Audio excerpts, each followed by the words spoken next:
कोणों के कौन से युग्म शीर्षाभिमुख कोण है। पहले अपने पास कोण लेते हैं, ये है और इसके पास ये है। शीर्षाभिमुख कोण देखिए एक बार, ये कोण दिया गया है कोण 1 और ये कोण दिया गया है 4। तो कोण 1 कोण 4 का क्या होगा, शीर्षाभिमुख कोण। तो 10 का पहले भाग का उत्तर क्या होगा, कोण 4 और कोण 1 क्या है, शीर्षाभिमुख कोण। और कोण कौन से हो सकते हैं, ये वाला जो कोण दे रखा है इसका ये है कोण 5 और ऐसे बना के यहाँ पे कोण दिया गया है 2 और यहाँ पे है कोण 3। तो क्या मैं इस पूरा ये पूरा एक कोण ले लूं, तो ये लाइन आ गई आपके पास और एक ये आ गई। तो ये बनी थी, देखो ऐसे बना हुआ है, तो एक लाइन ये है और एक ये।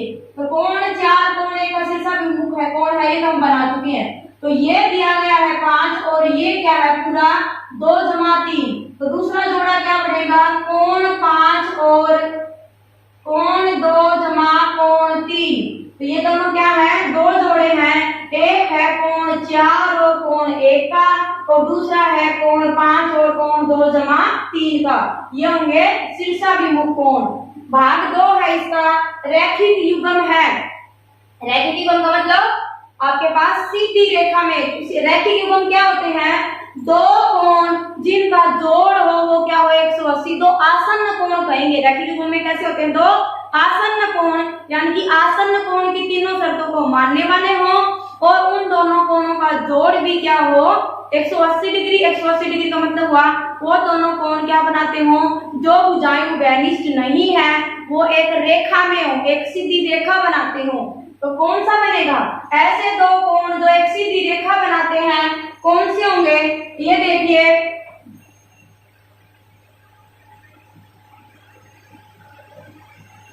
सीधी रेखा बनाने वाले कोण कौन से बनेंगे, ये दोनों कोण कोण 1 और कोण 5। कोण 1 और कोण 5 ये क्या है, दोनों कोण जो उभयनिष्ठ भुजा कौन सी है इनकी, ये इन दोनों का उभयनिष्ठ शीर्ष होगा ये, और जो उभयनिष्ठ भुजाएं नहीं है वो क्या होनी चाहिए, सीधी रेखा में। इसका मतलब क्या होगा, इसका जो भाग 2 है वो क्या है, रैखिक युग्म में कौन से आएंगे, रैखिक युग्म में बनेंगे आपके पास कोण 1 और कोण 5। कोण 5 और दूसरा भी कोई बन सकता है। ये देखिए आपके पास रैखिक युग्म बनाने वाले एक तो इधर से आ गया, एक 4 और 5 भी बनेंगे। कैसे बनेंगे, ये 5 का है और ये कोण आ गया 4। इन दोनों का क्या है, जो उभयनिष्ठ भुजा क्या बनेगी इसकी, आप इसको O ले लो, इसको यहाँ पे A ले लो और इसको आपने ले लिया B मान लीजिए और ये है C। तो जो OA है वो क्या है, उभयनिष्ठ भुजा है, दोनों का उभयनिष्ठ क्या है, शीर्ष है, और BOC क्या है, एक सीधी रेखा है। इसका मतलब कोण 4 और कोण 5 है वो भी बनाते हैं रैखिक युग्म। और कोई भी 2 कोण होने चाहिए, 2 से ज्यादा कोण नहीं होने चाहिए, जो क्या बनाते हैं रैखिक युग्म। अब इसके बाद सवाल 11 का है, निम्न आकृति में क्या कोण 1 कोण 2 का आसन्न है। आसन्न कोण की अभी परिभाषा बताई थी और उसमें वो आसन्न कोण कितनी शर्तों को पूरा करना चाहिए, 3 शर्तें बताई थी। और उसमें पहली शर्त क्या थी कि दोनों कोणों का जो शीर्ष है वो उभयनिष्ठ हो। अब आपके पास जो आकृति है वो ऐसे बनी हुई है और यहाँ पे है कोण 1 और यहाँ पे है कोण 2। तो ये पहली शर्त कोई ही नहीं मानता, क्या, उभयनिष्ठ शीर्ष। इन दोनों का क्या है, उभयनिष्ठ शीर्ष नहीं है, क्योंकि देखो उभयनिष्ठ भुजा दोनों कोणों की ये आ गई, ठीक है। अब इसके एक इधर है और एक इधर है, तो शीर्ष क्या है, पहली शर्त क्या थी, शीर्ष वाली थी कि दोनों कोणों का शीर्ष क्या होना चाहिए, उभयनिष्ठ। वो तो नहीं है, समझ गए ना। तो पहली शर्त भी नहीं मानती, तो ये क्या हो जाएगा, कोण 1 कोण 2 का आसन्न कोण नहीं है। अब सवाल संख्या 12 होगा। 12 का सवाल है, निम्न में से प्रत्येक में XYZ का मान ज्ञात करो। और पहली आकृति है ये, क्या दे रखा है इसमें, एक ये वाली रेखा है और दूसरी ये है XYZ और एक कोण दे रखा है वो है 55 डिग्री का। आपको XYZ का मान ज्ञात करना है। अब देखो ये रेखा कैसे बनी हुई है, ऐसे बनी हुई है ना। तो ये कोण अगर 55 का दे रखा है तो ये इसका क्या होगा, शीर्षाभिमुख कोण होगा। तो कोण x का मान क्या हो जाएगा, 55 डिग्री। क्यों, शीर्षाभिमुख कोण क्या बनेगा, शीर्षाभिमुख कोण। अब आप देखिए यहाँ पे x का मान कितना आ गया, 55 डिग्री आ गया। अब ये क्या है, y जमा x, ये भाग एक, इसका पहला x का मान आ गया। y के लिए दूसरा शुरू करते हैं हम। देखिए यहाँ से अगर मैं इस पूरे को हटा दूं, इतना लूं, ये बन गया आपके पास और ये है, और ये दे रखा है आपके पास x और ये दे रखा है y। तो ये कैसा युग्म है, रैखिक युग्म बन रहा है। कैसा युग्म बन रहा है, ये रैखिक युग्म बन रहा है। और रैखिक युग्म में क्या होता है, दो कोण होते हैं और उन दोनों कोणों का जोड़ कितना बनना चाहिए, 180 डिग्री। क्यों, क्योंकि वो एक सीधी रेखा में होते हैं और सीधी रेखा पे कितने डिग्री का कोण होता है, 180 डिग्री का। तो क्या बनेगा, x जमा y बराबर है 180 डिग्री। क्या लोगे आप, यहाँ पे कारण में क्या लिखोगे, रैखिक युग्म। तो ये दोनों कोण क्या बनाते हैं, रैखिक युग्म।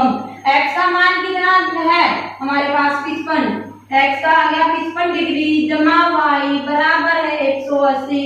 तो y का मान कितना आ जाएगा, 180 में से 55 को घटा दो, कितना बनेगा, 180 में से हम घटाएंगे 55 को, 10 में से 5 गए तो 5, यहाँ पे बच गए 7 में से 5 गए तो 2 और 1, कितना आया, 125 डिग्री का। कितने का आ गया, 125 डिग्री का। तो यहाँ से y का मान कितना आ गया, 125। तो ये आ गया आपके पास 125 डिग्री का। अब देखो फिर से बनाती हूँ मैं एक बार, इसी आकृति को दोबारा से बनाऊं। तो ये ऐसे है और यहाँ पे अगर y है तो इसके दूसरी तरफ कितना है, z। तो मैं क्या लिख सकती हूँ, कोण y बराबर है z है, यहाँ पे कोण नहीं लेंगे, y बराबर है z। क्यों है y बराबर है z, शीर्षाभिमुख कोण, किसकी वजह से है ये, शीर्षाभिमुख कोण बनाते हैं, शीर्षाभिमुख कोण की वजह से। जब आपके पास y का मान कितना आया है, 125 डिग्री है, तो z का मान भी कितना होगा, 125 डिग्री होगा। तो यहाँ से z का मान आ गया y के बराबर और y का मान है 125 डिग्री। तो z का मान कितना बन गया, 125 डिग्री। तो यहाँ पर z का मान कितना आ गया, 125। x का मान आया 55 डिग्री, y का मान आया 125 डिग्री और z का मान आ गया 125 डिग्री। ठीक है, ये भाग एक पूरा हुआ। अब हम इसी सवाल का भाग 2 करते हैं और भाग 2 में क्या है, वही x y z का मान निकालना है आपको। ये देखिए कैसे बना रखा है, एक सीधी रेखा है, ठीक है, और इधर से एक ये है। अब ये देखिए यहाँ पर है 40 डिग्री का कोण और यहाँ पे दे रखा है z। इसका मतलब ये कोण दे रखा है आपके पास इस आकृति में 40 का और यहाँ पे लिख दिया z। इसका मतलब क्या हुआ, z बराबर है कितना आ गया, 40 डिग्री। क्यों, क्योंकि क्या है, ये दोनों शीर्षाभिमुख कोण है। कोण कैसे, किस तरह के कोण है, शीर्षाभिमुख कोण की वजह से z का मान आपके पास बन गया है कितना, 40। तो z आ गया आपके पास 40। ठीक है, अब दोबारा बनाना हमें, ये आ गया 40 और ये है 25। तो x का मान निकाल सकते हैं, कैसे निकालेंगे, ये आ गया 40 का और यहाँ से ऐसे एक किरण और है, यहाँ पे आप मान लीजिए O है और इसका दे रखा है 25 डिग्री मान। तो अब ये निकल सकता है और ये क्या दे रखा है, x। कैसे निकालेंगे, एक बार सोचिए आप, कैसे निकलेगा, ये वाला कोण 40 है, ये वाला 25 है और x का मान कैसे निकल सकता है। मैंने कौन से कोण बताए हैं, शीर्षाभिमुख कोण, दूसरा कौन सा है, रैखिक युग्म, तीसरा कौन सा है, आसन्न कोण। तो आसन्न कोण तो बराबर वाली यहाँ पे बनता ही नहीं है, ठीक है, आसन्न कोण का तो यहाँ पे नहीं लगेगा कोई भी। तो कौन सा बच गया, अब आपके पास बचा रैखिक युग्म। रैखिक युग्म मतलब जिन यहाँ से ये मैंने पूरा एक कोण बना दिया, क्या बना दिया, ये पूरा एक कोण कितने का बन गया, 40 जमा 25, 40 जमा में 25 कितना आ गया, 5 में 0 जोड़ो तो बन गया 5 और 2 और 4 बन गया 6। तो ये वाला जो पूरा कोण है यहाँ से ये बन गया आपके पास कितने का बन गया, 65 का। कितने का बन गया है, 65 का, तो x का मान कैसे निकलेगा? 65 डिग्री जमा x बराबर है रैखिक युग्म में जोड़ कितना होना चाहिए? 180 डिग्री। तो क्या बनेगा? यहाँ से भाग 1 ये ले लिया मैंने, भाग 2 हल करते हैं तो क्या है? x जमा में 65 डिग्री बराबर है 180 डिग्री। क्यों है ये? रैखिक युग्म, किस वजह से है ये? रैखिक युग्म की वजह से है। तो x का मान कितना देगा? 180 डिग्री में से 65 डिग्री को घटा देंगे, x का मान आएगा, यहाँ से आप घटा के देखिए 180 में से 65, 10 में से 5 गए तो 5, यहाँ पे बच गया 7, 7 में से 6 गए तो कितना बचेगा? 1 बचेगा, और 1 का 1 कितना? 115 डिग्री। x का मान कितना आ जाएगा? 115। यहाँ से x बराबर है कितना आ गया? 115, और z बराबर आ गया 40। अब आप इधर देखिए, आपको निकालना है y का मान। y कैसे निकल सकता है? y भी निकलेगा रैखिक युग्म से। कैसे? ये क्या है? एक सीधी रेखा है। कैसी है? एक सीधी रेखा। तो y का मान जमा में 40 डिग्री को जोड़ दें तो कितना बनना चाहिए? 180 डिग्री। और कारण में क्या लिखेंगे? y जमा 40 डिग्री बराबर है 180, और कारण में आपको लिखना है रैखिक युग्म। क्या लिखना है? रैखिक युग्म। तो ये बन जाएगा y का मान 180 डिग्री में से 40 घटा देंगे तो y का मान कितना देगा? 180 में से 40 को घटाओ, ये बनेगा 0, 8 में से 4 गए 4 और 1 कितना बनेगा? 140 डिग्री। तो यहाँ से y का मान कितना आ गया? 140 डिग्री। ठीक है। अब हमारा सवाल 13 होगा। सवाल संख्या 13 है आपके पास। यदि दो कोण पूरक हैं, जब दो कोण पूरक हैं तो उनके कोणों का योग कितना होगा? पूरक कोणों में दोनों कोणों का योग कितना होता है? 90 डिग्री। कितना होगा? 90 डिग्री। और अगर वहीं पे दो कोण संपूरक हो तो उनका कितना माप होगा दोनों कोणों का? अगला ही सवाल है, यदि दो कोण संपूरक है तो उनके मापों का योग कितना होगा? मापों का योग होगा 180 डिग्री। अब 3 का है, रैखिक युग्म बनाने वाले दो कोण होते हैं। क्या? कौन से? रैखिक युग्म।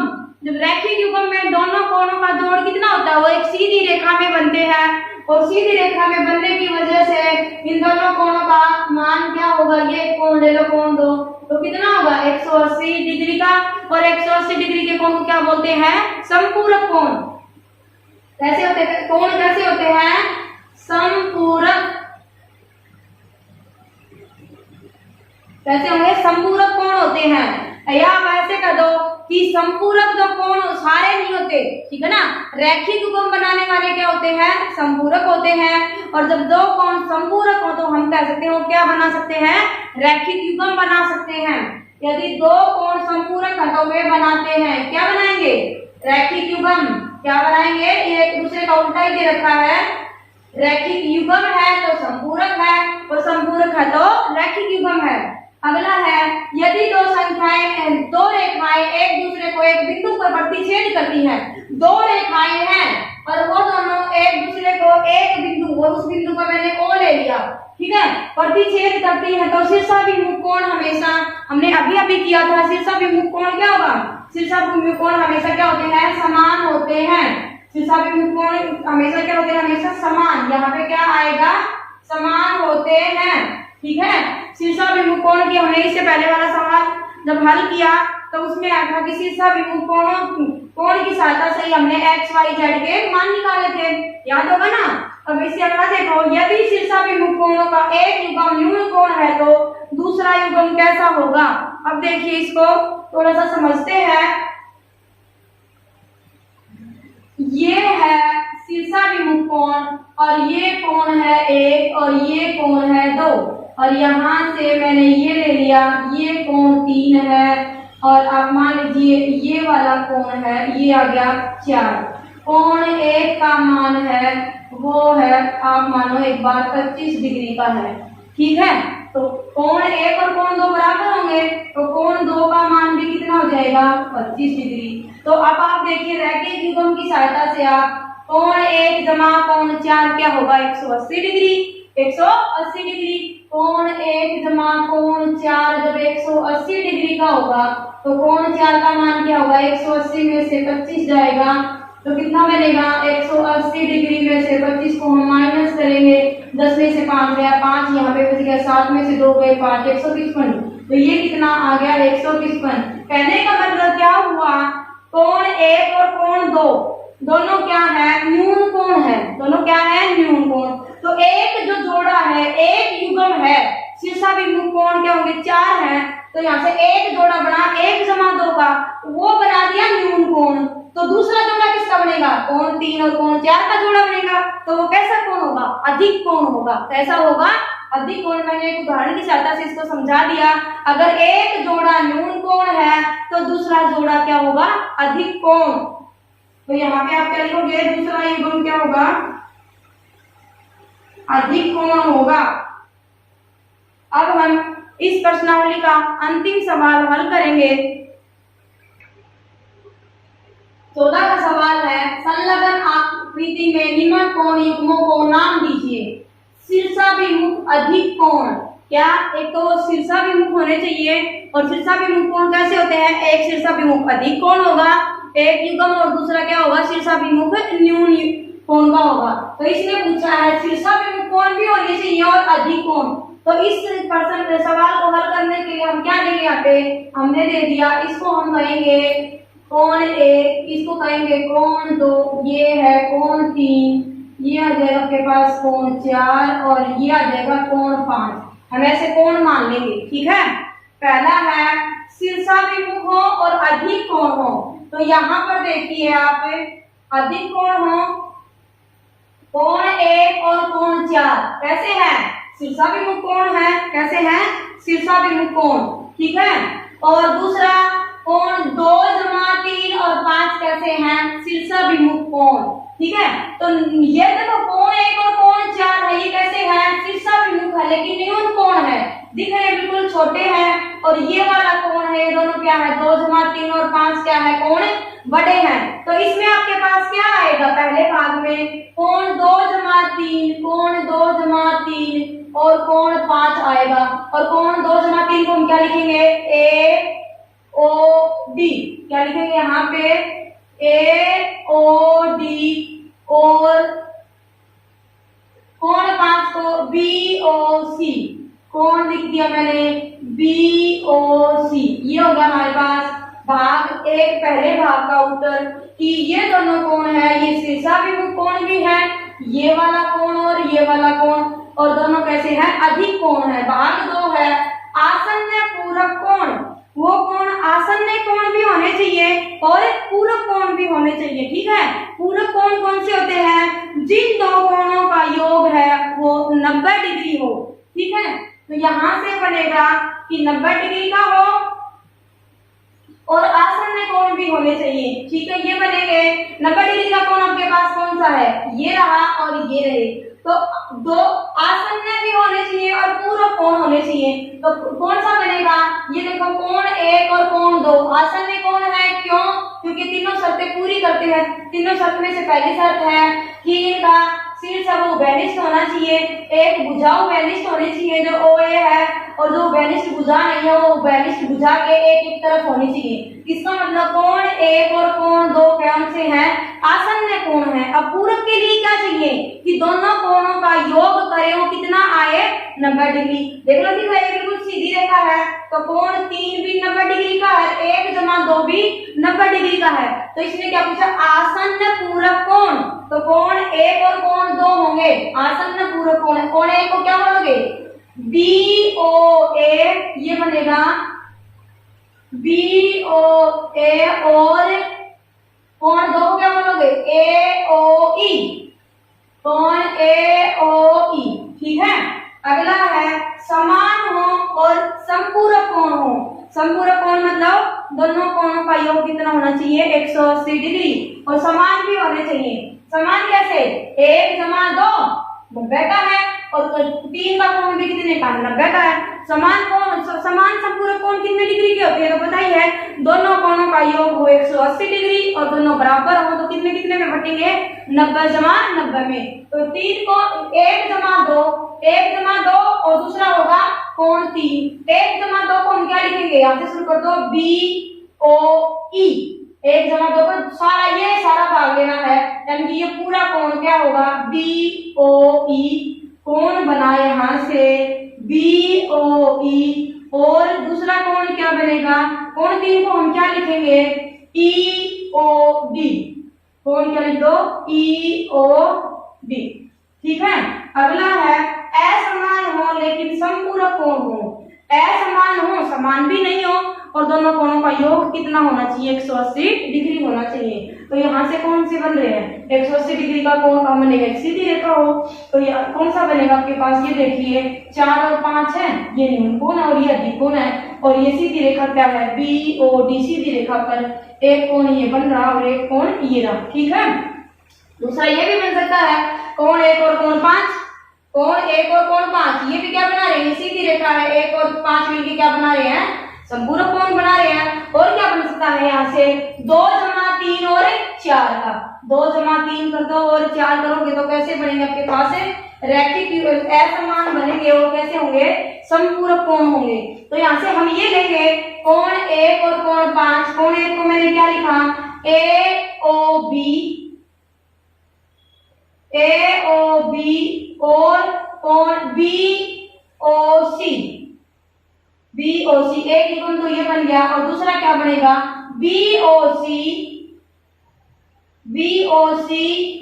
और बनाएंगे दूसरा, इसके साथ कोण ले लेते हैं 4, और कोण 4 को बोलेंगे हम DOC। ठीक है। अब इसका अंतिम भाग है आसन्न कोण जो रैखिक युग्म नहीं बनाते। आसन्न कोण होने चाहिए लेकिन उनका जोड़ क्या नहीं हो 180 डिग्री नहीं होना चाहिए, वो सीधी रेखा में नहीं होने चाहिए, लेकिन कोण 2 हों और वो कैसे हों आसन्न कोण हो। तो देखो जो सीधी रेखा में नहीं आते उन कोणों को ले लीजिए आप, तो कौन सा बनेगा, देखो कोण 1 और 2 ये क्या है, देखो O इसका क्या है उभयनिष्ठ शीर्ष है, ये उभयनिष्ठ भुजा है, और दोनों एक दूसरे के ये इसके एक इधर आ गई और एक इधर, इसका मतलब कोण 1 और कोण 2 क्या है आपके पास कैसे कोण है आसन्न कोण है जो रैखिक युग्म नहीं बनाते। और कोण 1 और कोण 2 इसको आप क्या लिखेंगे, कोण 1 को BOA, यहाँ चाहे ऐसे लिख दो AOB लिख दो या BOA लिख दो, एक ही बात होती है, ये होगा BOA। और दूसरा कोण 2 को मैं क्या लिखूंगी AOE। इसके बाद रैखिक युग्म नहीं बनाने वाले आसन्न कोण होंगे 2 और 3, क्या होंगे 2 और 3, ये हो जाएगा कोण 2 और कोण 3। कोण 2 को क्या लिखा AOE, ये आ गया AOE, और ये आ जाएगा EOD, ये आ जाएगा आपके पास EOD, यानी कोण 2 और कोण 3 ये रैखिक युग्म नहीं बनाएंगे। ठीक है। इसके बाद कौन से हैं, ये ले लो 3 और 4, ये भी रैखिक युग्म नहीं बनाते, ये ऐसे आ गया, तो कोण 3 को क्या लिखोगे कोण 3 और कोण 4, 3 को क्या लिखेंगे EOD और D और C, ये आ गया EOD और DOC। इस तरह से जिन 2 कोणों का उभयनिष्ठ शीर्ष हो, उभयनिष्ठ भुजा हो, और जो उभयनिष्ठ भुजा नहीं है वो उभयनिष्ठ भुजा के एक तरफ हो, इस तरह के और जो भी कोण है वो क्या होंगे आपके पास आसन्न कोण, लेकिन वो एक सीधी रेखा नहीं बनाने चाहिए, रैखिक युग्म नहीं बनना चाहिए। ठीक है। तो हमने बता दिया 1 और 2 ये दोनों हैं, या ये दोनों हैं या फिर ये दोनों। ठीक है।